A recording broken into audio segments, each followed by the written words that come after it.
আরেকটা কথা তুমি শুনে নাও, বুঝে নাও, মাথায় ঢুকিয়ে নাও। যেইভাবে তুমি অপমানের মুখে পড়েছো এখানে, তুমি যখন কলেজে যাবে, তোমার ভাষা, তোমার পোশাক, তোমার কথা বলা ধরনের জন্য শিক্ষিত শহুরেরা তোমাকে আরো অপমান করবে।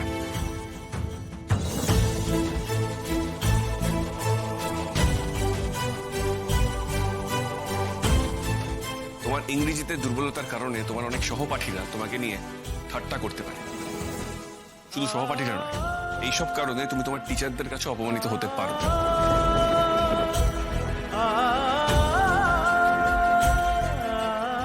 এখন তোমার কাছে দুটো উপায়। এক হচ্ছে এইসব অপমান নিজের গায়ে মেখে মাথা নিচু করে ফিরে যাওয়া, ওই আর যা হোক পড়বো বলে সবকিছু মেনে নেওয়া।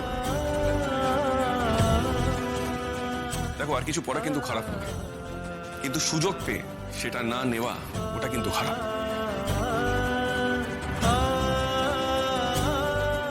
এনিওয়ে, এই হলো তোমার হাতের প্রথম উপায়, সহজ উপায়, কষ্ট কম।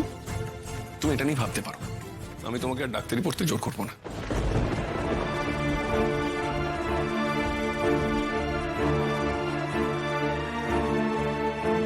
এবার আমি তোমাকে দ্বিতীয় পথের কথা বলবো। দ্বিতীয় পথে অনেক কষ্ট, অনেক অপমান, পদে পদে অপমান।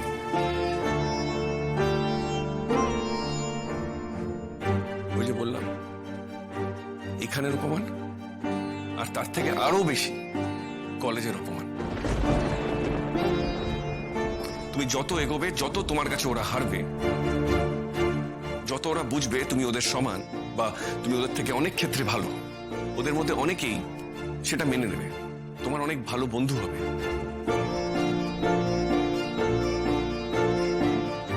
কিন্তু কেউ কেউ সেটা মানতে পারবে না, তারা তোমাকে ছোট করবে, তোমার রাস্তা ডিফিকাল্ট করবে।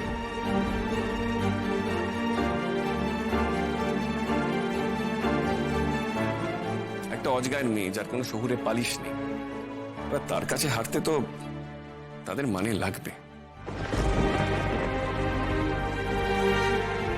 দেখো, তাদের ট্যাকেল করে এগোনো কঠিন হবে, কিন্তু তুমি যদি কঠিন পথটা নাও, যদি আজকের অপমান, এগোনোর পথের অপমানগুলো গায়ে যদি না মাখো, অর্জুনের মতন যদি এক লক্ষ্যে এগো, তাহলে তুমি নিজেকে একটা নতুন জগতে দেখতে পাবে,